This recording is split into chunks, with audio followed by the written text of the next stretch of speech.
Құнанбайұлы 16-шы қара сөз. Қазақ құшылығын Құдайға лайықты болса екен деп қар жемейді. Тек жұрт қылғанда қылып жығылып тұрса болғаны. Саудагер кесесін жия келгенде тапқаным осы, біттім деп алсаң ал, әйтпесе саған бола жерден мал қозамын ба дейтұғыны болушы еді ғой. Құдайды дәл сол саудагерлерде қыламын дейді. Дінін тазартып, үйреніп, ойланып әлек болмайды.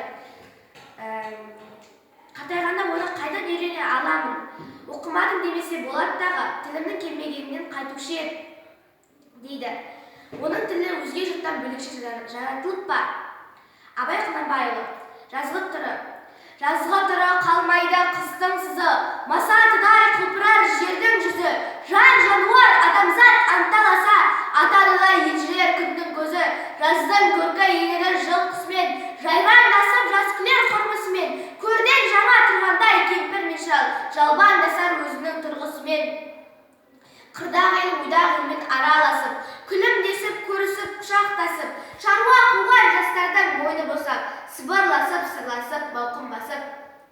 Түйе боздап, қой қоздап, қорада шу, көбелекпен құстарда сайда дуду, гүл мен ағаш майысып қарағанда, сыбдыр қағып бұранды ағады су. Абай Құнанбайұлы, әсеппаз болма әрнеге. Әсеппаз болма әрнеге, өнерпаз болсаң арқалан, сен де бір кірпіш неге кетігін тап арқалан. Қайрат пен ақыл жолда бар,